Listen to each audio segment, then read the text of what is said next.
Welcome to Bed Crime Stories podcast. I'm your host, T.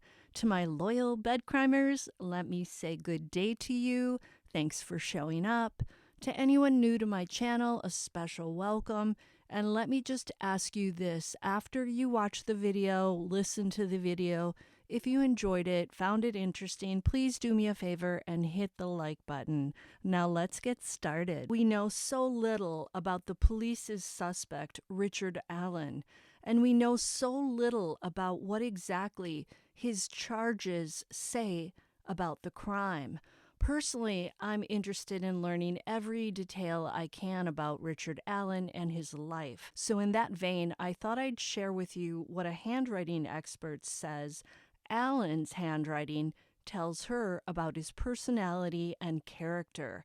The handwriting expert in question is named Dr. Moselle Martin. And Dr. Martin took a cursory look at Richard Allen's handwritten letter to the authorities. That would be the letter he wrote in which he asked for legal assistance. Martin then did an analysis of Allen's handwriting. Dr. Martin said that she was not well versed in the Delphi case and only had about 15 minutes to do the analysis before getting on a plane. She was doing the analysis because many of her subscribers asked her for this. So with that background information out of the way, let me share with you what Dr. Martin said about Allen's handwriting as it appears in that letter. And note that I will share a link to Dr. Martin's video in the description just in case you want to check her out. The first thing Dr. Martin pointed out was that Richard Allen used indentation to delineate one paragraph from another. This is something we all learned in English. According to Dr. Martin, this tells her that Richard Allen is not a rule breaker. Now, that had me confused right out of the gate. Surely whoever committed this crime against Libby German and Abby Williams had to be a rule breaker. I mean, you don't hurt little kids like that if you're a rule follower. I mean, do you? But I wanted to hear Dr. Martin's entire analysis, so I didn't allow this one bit to lead me to the conclusion that she doesn't know what she's talking about. And I'm glad I continued listening because it turns out our handwriting sometimes shows contradictions in our personality and our character. Okay, so the next thing Dr. Martin noticed was how close some words in the letter were to each other. This told her that Richard Allen has little respect for the privacy and boundaries of other people. Next, Dr. Martin pointed out the degree of slant of many letters. She said this slant tells her that Allen can appear charming, but it's only a superficial charm. It's just on the surface. And because of this superficial charm, Allen would have been the person least likely suspected of committing this crime. And that's likely why he was able to fly under the radar for so long. Dr. Martin also pointed out Allen's use of bizarre, unnatural spacing throughout the letter. And she pointed out the second sentence where he spells the word hereby with the Y way too far away from the rest of the word. This indicated to the doctor that Allen has the ability to disassociate, which means he has no sense of guilt or remorse. She then said Allen is antisocial, and those slanted letters she mentioned earlier are also known as weapons, apparently in handwriting analysis speak. In Allen's note, they are found throughout the letter. The expert said that having so many slants in the letters tells her that Allen most likely has committed this crime before. I don't know if the slant signifies some violent tendency, but again, they were found throughout Allen's letter. Next, Dr. Martin talked about Allen's capital I's. In handwriting analysis, apparently the top of a capital I is female and the bottom of it is considered male. The vertical line of the capital I represents the letter's author. Per Martin, 83% of the time, the capital letter I tells experts how the writer feels about his relationship with his parents.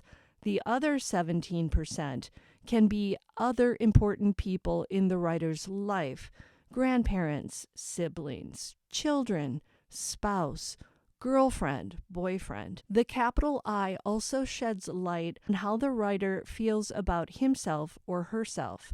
Dr. Martin pointed out the second capital I that appears in Alan's first sentence. That capital I indicates that Alan has a lot of anger toward a male, so much anger, in fact, that Alan wishes that male would die.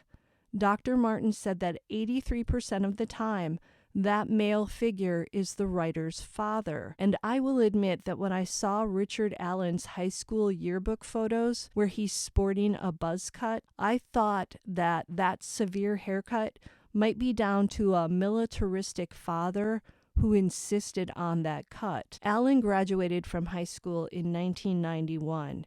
And as far as I remember, buzz cut hairstyles for men in the early 90s were not a thing. This is pure speculation on my part.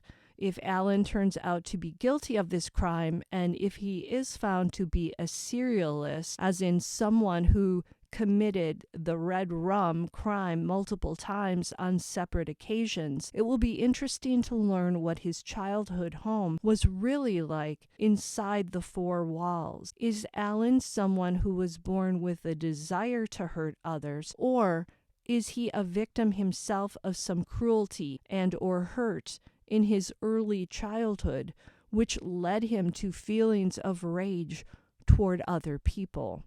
Back to Dr. Martin. She said that the capital I on the second line hinted at a disconnection from a female, and in 83% of the cases, 83% seems to be the happy percent here in handwriting analysis, this would be a mother figure. But it could also be Alan's wife or daughter or sister. Note that one of Alan's classmates from high school described him as coming from a good family. Now I'm wondering if this good family image was perhaps a facade, and maybe inside the house things were not so perfect and upstanding. Again, it's pure speculation. We don't know. It's just as likely that Richard Allen came from two lovely, kind parents, and somehow he found his way to evil, that is, if he is found guilty of this crime, all by himself. According to Dr. Martin, the capital I on line 7 of the letter indicates a desire to control a female. That's very interesting because Superintendent Carter of the Indiana State Police did say back in 2017 when this crime occurred that the crime was about power, the desire to control others. Capital I on line 8, according to Dr. Martin, shows anger against a male, a disconnect to others, and the desire to control a female. Line 15 shows even more anger on the male portion of the I, indicating anger toward a male in Alan's life. Dr. Martin said that the handwriting also indicates that Alan is very angry with himself and at himself, and has thoughts of doing himself in. She noted that this self-hatred has nothing to do with feeling guilt or remorse, by the way. The expert noted this desire to do himself in letters that fall or dip below the line. In line 1, this dip appears in the words cause, listed, and above. There are more as well. I'm not going to list them all here. You can look at the letter and see the examples for yourself. There were tons of them. The doctor expressed concern that Alan might attempt to do himself in or create a situation where others will take care of that job for him, as in other inmates. She said that if he doesn't try this, she will be very surprised. I hope the prison staff keeps an eye on Alan so that nothing happens to him between now and his trial. It sounds like Richard Allen's handwriting indicates mostly a hatred of himself. She said that his signature showed this self-hatred and also resentment against his father. Dr. Martin then said that overall, his spacing indicates he has a need to be around others, yet his signature shows that he doesn't want to communicate with others and has a need for personal privacy. Per Dr. Martin, these contradictions are indicative of someone who's confused about himself. That's very interesting. Sounds like if Richard Allen is found to be responsible for Libby and Abby's deaths, he's aware of his dark desires, but doesn't entirely understand them, and or maybe wishes he could control them, but he can't. Pure speculation, but it reminds me of Jeffrey Dahmer. I've been watching some of the shows about Dahmer, and he seemed to be driven by something that he felt he could not control. He recognized it, but he didn't have a handle over it. Dr. Martin also called Allen predictably unpredictable and said that because of his self-hatred, he is pretentious. She also said that Allen used his mundane life to keep himself in check. On the one hand, he wanted people to know who he was or is, yet at the same time, he's self-protective. And now, as we all know, everyone knows Richard Allen and who he is, at least everyone in Delphi and everyone in the true crime community. Dr. Martin said Allen's signature means more right than the rest of his writing, which apparently indicates he's a cold-hearted, unemotional person who tries to put on an air of being warm and affectionate. He's picky. He can be scheming and hypocritical. Because his signature shrinks, it becomes smaller in places. It shows he has a severe personality disorder. Allegedly, of course. We don't know this. This is speculation. He lacks self-confidence and usually only befriends those he considers more psychologically unstable than himself. This one made me wonder what some of Allen's bar friends are like. Remember, he goes to that, or he used to go to JC's Bar and Grill? Dr. Martin says that Allen likes to go unnoticed by the public and feels unworthy of anything, but the rest of his writing shows that he wants to be noticed. So he has this contradiction, which is another sign, apparently, of a personality disorder. Dr. Martin said that Allen could easily become a con artist in order to take advantage of others. And because of his wavy baseline on his signature, if you look at it, the letters are kind of wavy. Allen, at least per Dr. Martin, is not stable and could commit a crime without hesitation. The whip on the end of his last name in the signature, it's basically a long line that kind of whips out, means that Allen could subjugate people and commit acts of the B word. That means tying people up. I definitely cannot say that on YouTube, sorry. Allen hates being alone, doesn't have a lot of motivation or goals based on his weak I dots. Those are the lowercase i's. Dr. Martin also said Allen could be schizoid, but she doesn't have enough of his handwriting to make such a judgment. Schizoid means having a personality type characterized by emotional aloofness and solitary habits. As far as how Richard Allen feels about his wife, Kathy, Dr. Martin said it shows in the way he distances the word wife from the other words around it. He pushes the word wife away with wider spacing, such as on line 11. And the way he writes the F in wife, per Martin, shows that Richard Allen is pessimistic and fatalistic. Dr. Martin says she believes that Allen has hated himself so much throughout his life that he is truly incapable of loving his wife Kathy or anyone else. Dr. Martin also stated that she feels the words in this letter have an underlying motivation, and it's not about being concerned about his wife or others. Dr. Martin then asked her audience if anyone knows what Richard Allen's relationship was like with his mother, and if there was a situation where a surrogate was in his life, as in a surrogate mother. I don't know the answer to that question yet. It will be very interesting to find out. And if any of you guys know Richard Allen or know about his family and know the answer to that question, please send me an email. Then Dr. Martin looked at Allen's T crossings. She said they were varied, but each style indicated that Allen thinks about violence every single day.